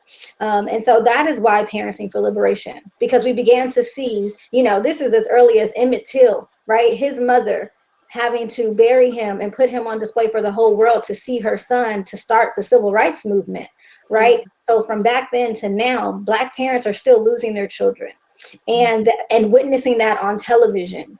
And witnessing that in the media is having an impact on the way that we parent. And so the work that Parenting for Liberation does is we acknowledge the trauma that exists. We acknowledge the racism, we acknowledge the oppression, we acknowledge the systemic violence, we acknowledge all of that, but we really create strategies for us to not allow that to drive our parenting, to not parent from fear, but to see all of those systems and oppression that's happening and see that our parenting is a site of liberation. Our parenting is a site of resistance. Literally raising Black children who are free and unapologetic is an act of liberation, right? And so we see parenting as like, parenting is the movement. Parenting can be revolutionary. And so that's the work that we do, is to help parents to see that there's nothing inherently wrong with your children. The problem is the systems. We don't need to be the police to protect our children from the police. What we need to do is arm up, mount up, and resist and fight back against these systems, the education system, the criminal justice system, the welfare system, all the systems that are trying to put their foot on our children's necks, right? That parents, we have the power to make changes. And so that's the work that we do at Parenting for Liberation. Trina, you're going to make everybody here get up and run around the block. Okay? It's okay, let's go. 4 times. Yes. Girl, because you said that. That, man, right there, that is the truth. And I'm so glad you brought that up, because one of the things that Positive Results always talks about is that violence and abuse begins in the womb, and trauma begins in the womb. And the mother who is traumatized, who's carrying a baby, that baby is going to be born traumatized. They're going to be born into this world. That means that the day that they come out of their mother, they've already had anywhere from a month to 9 months of trauma. And then we continue to put our trauma on them. And I know, as the mother of 3 kids, the trauma that I experienced, the just trying to live every day as a Black woman here in Los Angeles, and being married and going to work. And as a Black woman, I can tell you I was sexualized, I was emotionally traumatized, I was brutalized, I was harassed. And I came home and I brought all of that home to my family and to my husband and to my children. And that makes a difference. I'm even seeing that right now in them being adult children. And so now let me go back to you, Wendy. Thank you so much. And I'm sorry I didn't acknowledge your survival. So I want to say thank you. And I want to let the world know that you can move on past that, and Wendy's company is Forgiving for Healing, or Forgiving for Living. Yes. Forgiving for Living, so that we can have that healing. That is really important. So Wendy, can you talk about how can women level up to be more than just mentors to girls so that they can be their best self? Right. So, Candy, before I answer that, I do want to just comment on what you were saying and what Trina was saying, because I do think it's important in that, yes, we do face all of those issues that as a family, as parents and so forth, but I do really from the bottom of my heart believe and have lived out that we can change that trajectory. You know, we can be the difference. We can make change. And that's why the name of our organization is Forgiving for Living, because oftentimes forgiveness is really not about the other person. It's about how it affects you and how you move forward with your life. And so for me, that's what happened, where I realized forgiveness can change your life. And so I just wanted to make sure I said that, because we do hear the messaging and the rhetoric over and over again about the negativity, but part of our responsibility is to also be the light and to show how there can be a difference, how we can move past that, because we want that hope for our children and our grandchildren. And so for me, to answer your question, I think part of that is, number one, to answer your specific question, number one, what we can do as women to make a difference, especially, I would say, in all ages, but let's start with the younger girls, because the earlier you can catch something, the quicker they can get to a successful space. Yes. And so I would say that if we can come together, and number one, don't be afraid of your story. We all have a story, and sometimes we either get embarrassed by it, or we think nobody wants to hear it, or whatever. But if you have a story, and especially if you've been able to overcome and get to the next place, share that story, and then also share how you overcame, how you were able to get to the other side. And then the other way is by bringing in what I'll call the sisterhood, which you're very good at doing, Candy, and making sure that we come together and help one another. Because when you get out of your lane, that of what you do, trying to do everything, you're not really as effective. But if you bring other people in that also specialize in certain lanes that you don't, but you come together, you do it together, your success will be even higher. The other thing on that same question that I want to say is that it's going to take a sacrifice. It's going to take where we're willing to sacrifice and make a difference in their lives, whether that's time. Like, you know, for example, let's say right now it's 7 something at night. Most of us have been going since 7 this morning, but so what? If this message is about helping our community, then we need to step up and step out and do that. Not just in our time, but our resources. Share, give, be kind. And then financially, just like you're telling people to donate. And like you said, no amount is too small. And so if you can, because you'd be surprised if, let's just say if there's 100 people on here and each person, you know, did $25, that adds to your budget, you know? Right. So it's important that we elevate those that are around us by sharing what we have and being kind and making a difference. And I would also close on that point by saying that there's a difference between, and I don't know if you'll get to this, but like mentorship and sponsorship. And mentorship is where you're kind, you do what you can, you're helpful. But sponsorship is when you sacrifice. It's when you put certain things on the line and you say, I'm willing to walk with her. I'm willing to make the difference. I'm going to help her be the difference because she needs someone to hold her hand and stay with her on this. And I just think we need to get to that place and do that together. Wendy, I so agree with you. It really is a collective effort. It is important that we all reach out, because each one of us, if we make an impact, but collectively we make a huge impact.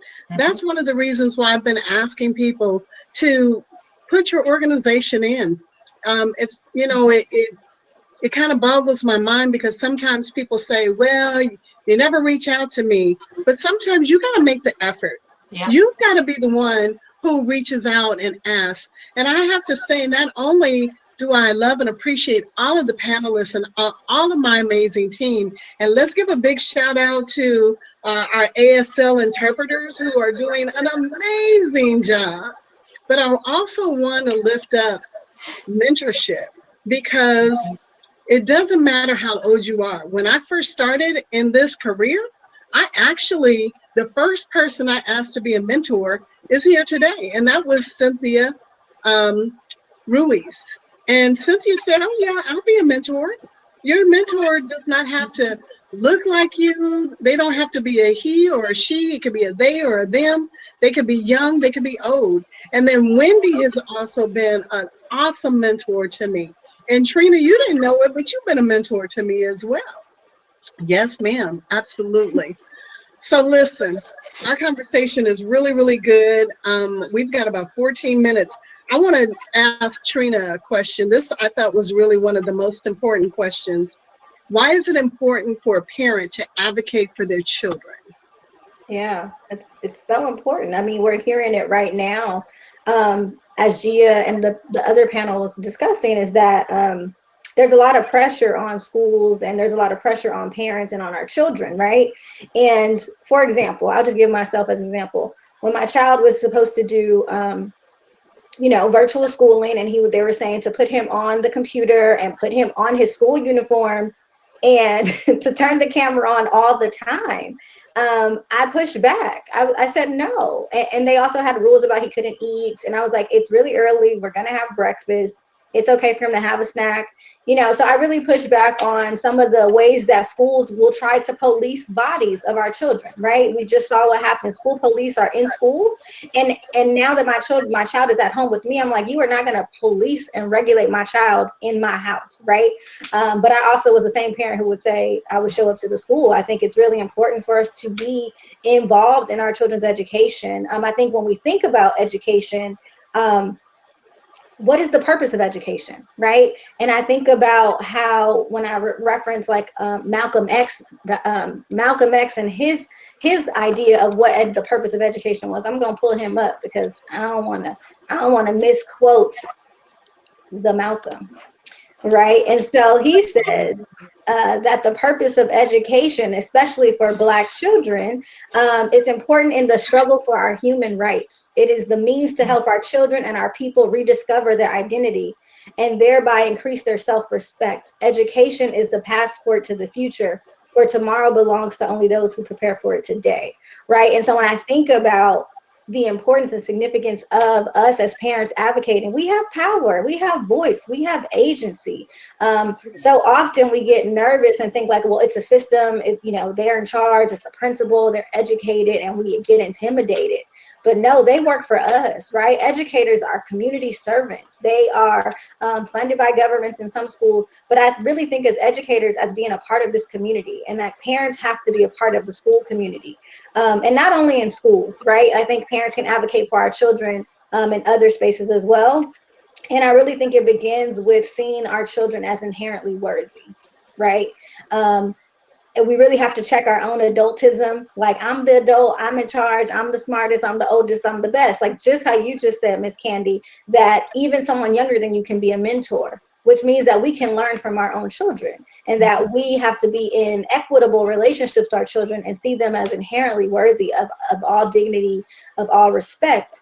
And so, yeah, and then the only other thing I would share is I was really thinking about what Wendy shared about we have the power to heal from the trauma, that we do experience trauma as Black people, and our ancestors experienced so much trauma, but our ancestors also brought with them so much resilience, so much strength, so much wisdom.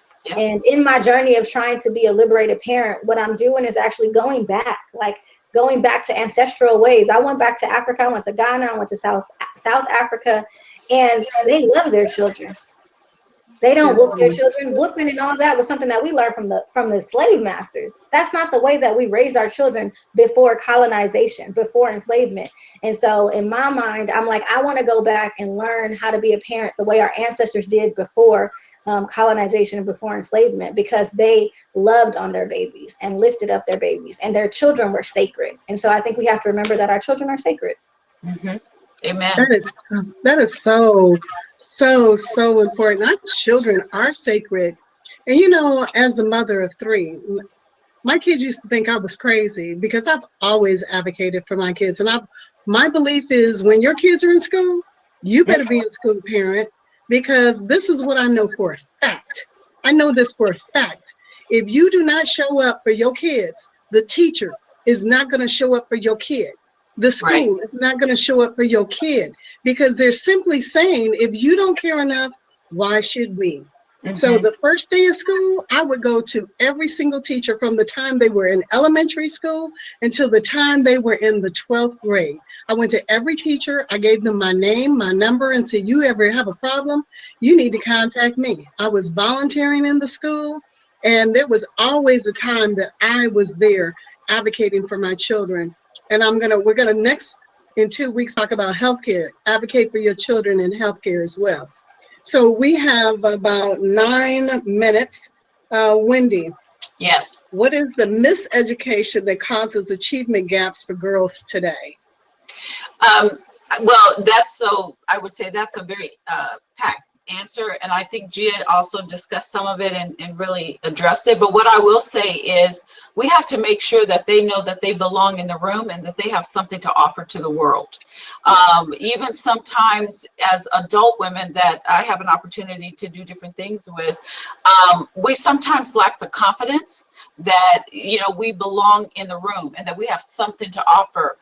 The new CEO of Walgreens, Rosalind Brewer, she's actually an alma mater, a graduate of Spelman, where my daughter went, and she's the first African-American woman to be the CEO of Walgreens. And she was saying that she walks into rooms, and oftentimes some of the people of other persuasions, with male, white, so forth, they think that they're the help.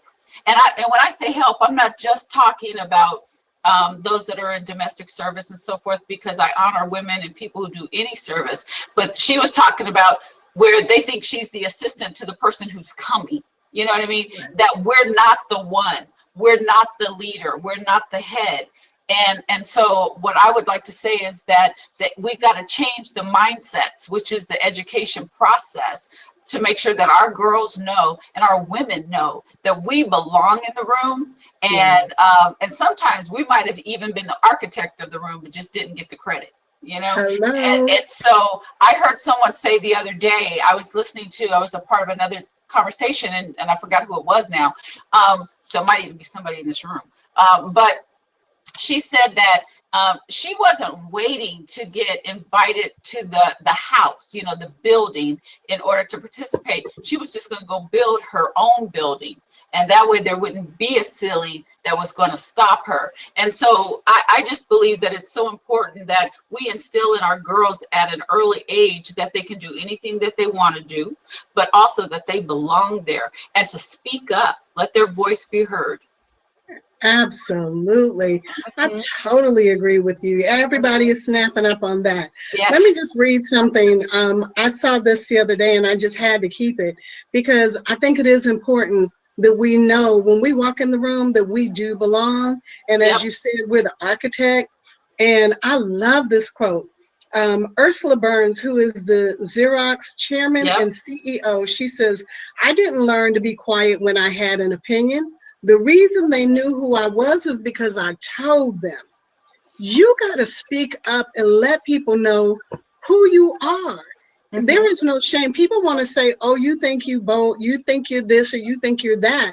Well, let me tell you something. Absolutely, I do. Yeah, absolutely. I think I'm fabulous, and you need to think you are too. Right.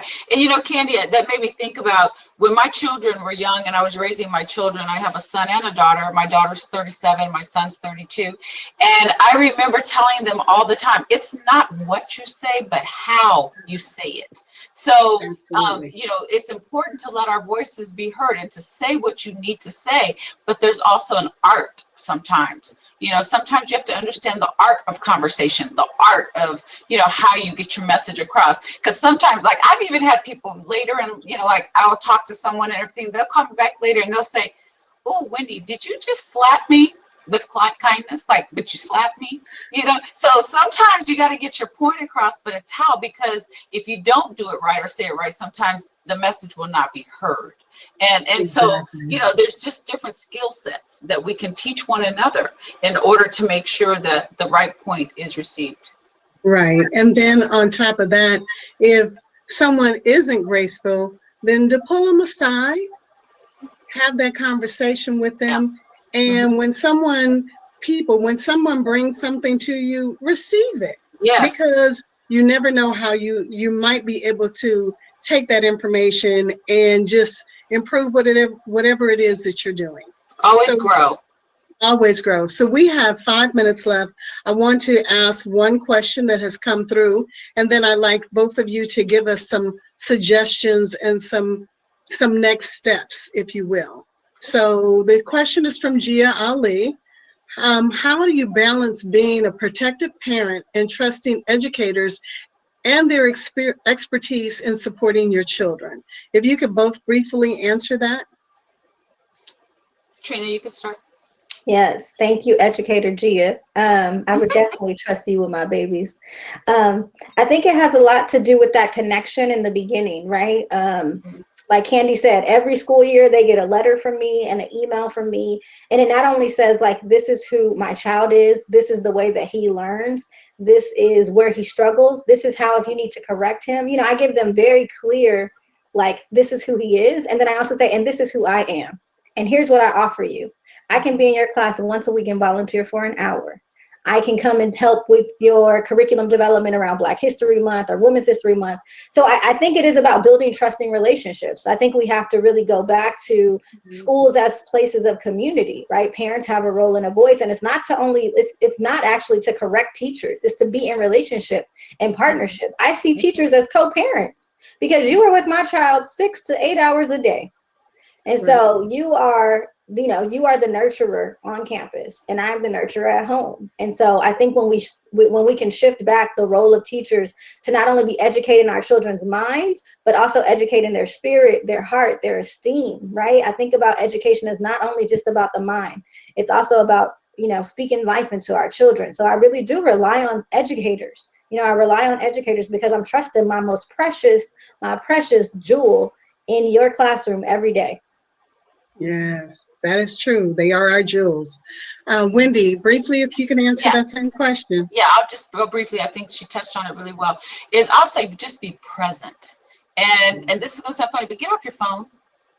You know, you don't have to text everybody. You don't have to keep up with everything else. You know, there'll be a time for that. I believe there's a season for everything in life. And when you're dealing with your children, and you're dealing with, you're forming the future of their life with the world by what you put into them now.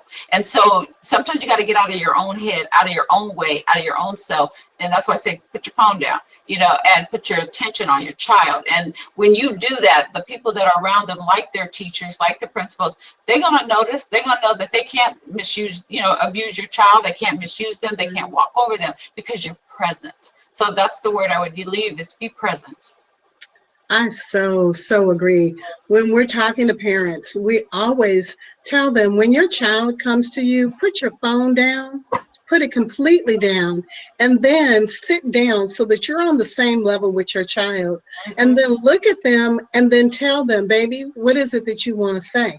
Because now you've laid that foundation that they receive, that you are accepting and receptive to that message.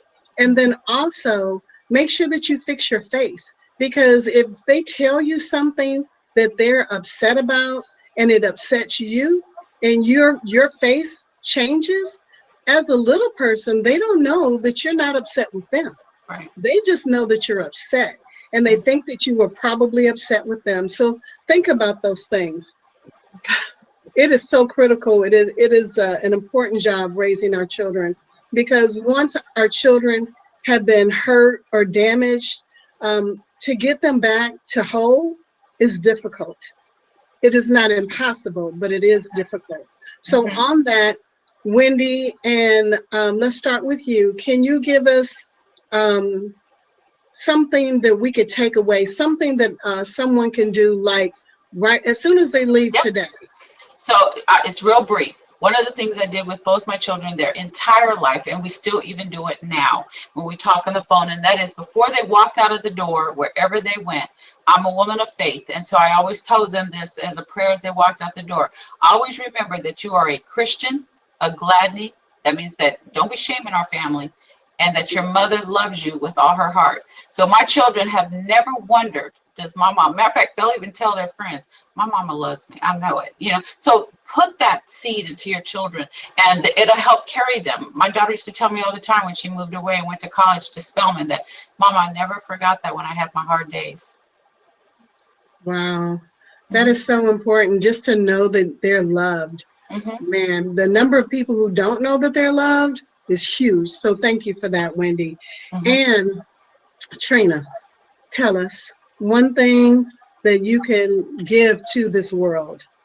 I will close with a quote by Audre Lorde, who guides me. She says, raising Black children in the mouth of a racist, sexist, suicidal dragon is perilous and chancy. If they cannot love and resist, they probably will not survive. So I encourage everyone to love on your kids, and resist anything, any system, any person, any entity that tries to get in between you and the love of your child. So love on them and continue to resist people. And I dropped my book in the chat if you want more of my nuggets of wisdom. So what is the name of your book? Tell everyone, what is the name? Parenting for Liberation, A Guide for Raising Black Children. Wow. So please, did you include the link to your website, Trina? Yes, ma'am. And Wendy also has a book. Wendy, what is the name of your book? Your books, excuse me. Well, the one I'll focus on right now is called Forgiveness, Change Your Life Forever. And I'm going to have to ask Ashley to put that in the box because I couldn't figure out how to do that. But this is my book, Forgiveness, Change Your Life Forever. Wow. Well, thank you so very much, Wendy and Trina. It has been such an honor to have you here. Two people who have been with me all of this entire journey of my nonprofit life. Thank you. I appreciate you. I continue to respect you and to elevate you and learn from you. So thank you so much. Community, has this not been a powerful conversation? I am so thrilled and so honored for this to be the beginning of a 6-part series that will last the entire year long. I'm just going to go ahead and clap up all of our participants because they were phenomenal. Again, I want to thank our ASL team. They were amazing. I'm getting messages that everybody is like they're loving this. So thank you so much. Again, you can check out PRC above. If you want to learn more, please put your information in the chat. We're going to capture all of this information. And at the end of the 6-part series, we're going to create a living document. We will share it with all of you. We have your emails. We'll make sure that you get this information so that you can go back to your community, to your family, to your friends. And really just, I want to say thank you because this has been a long time coming. I want to give a big thanks to my team for just being here and for making this happen. Do you guys love this platform? This is called Welcome, and we're welcoming you into our home, into our lives, into our families. We're going to be talking about advancing social justice, but we can't do it without you. So please make sure that you have included your contact information, your organization, and anything else that you think will help us. Did you like this conversation today? Did we miss something? Did we exceed it or did we come midway? I want to know your thoughts. I'm going to receive it all. We also want to know if you have lived experience and if you're interested in having this conversation, because we need to hear from you. But bottom line, what we heard today is that it is critical that we stay involved in the evolution of our families and our children. If you are not putting in the effort, if you are not acknowledging your children and letting them know that they are loved and appreciated and that you're willing to hear them, and as Mimi and Kiki said, even when there was a problem, when they were fussing and fighting, they set up boundaries. They started listening. Communication is critical. If we are not listening to our children, trust and believe someone in the streets will, and they're not going to listen to them the same way you do. Our children are dying in the streets. They're being shot and killed by everyone, people who look like them and people who don't look like them. We have teachers all over the world, or I should say people all over the world perpetrating as teachers that are not educating our children.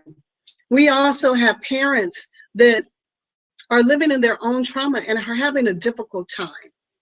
This work that we do is serious. We are not playing games here. We want to make a difference, and we want to work with you. We want to partner with you. We want to hear from you. We want to learn from you. We want to share with you, and we want to teach you. So please let us know how we can do better. I really want to thank the Black women leaders of Los Angeles, because without your support this last year, I don't even know where I would have been. And then also, I want to thank my team because they are amazing.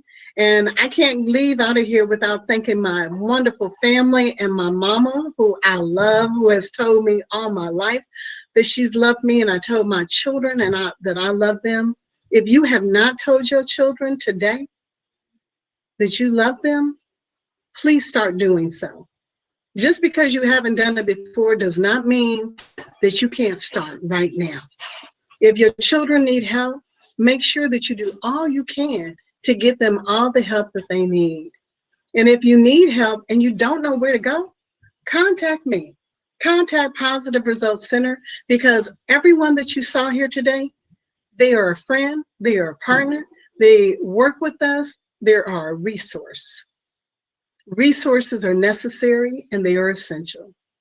And before we leave out, I want to again thank our sponsors, because without you, this would not have been possible. Southern California Gas, Denise, Susan, and the entire team, I love you. LA Care, Mariah was here today. We're going to have their team in next week. Just thank you so much for being here. I did say that was LA Care. For Kaiser Permanente, we have Sharon, we have Janae, we have Sherry. I want to thank you very much, and all of Kaiser Permanente. Vermont Slauson Economic Development Corporation, Joe, you are amazing. Liberty Hill, Sarah Bell was in the room. I want you to know that she's been a thought partner of ours, and I really appreciate you, Sarah. Oh, let's see who else. There is the Neighborhood Council, the NHS Neighborhood Housing Services. There has been, I gotta say, Arnetta Mack has been amazing. And everyone else, let's see, did I miss anyone? The Los Angeles Business Journal, Sweet Life, and all of the rest of our sponsors. A big thanks to the ASL team. And we are a minute over time. And I want to thank you all so much for coming. Please join us in 2 weeks on March 31st for Advancing Social Justice and Equity for our health and wellness. Thank you so much. I'm Candy Lewis. Be blessed. And if you need us, we are always here. Thank you.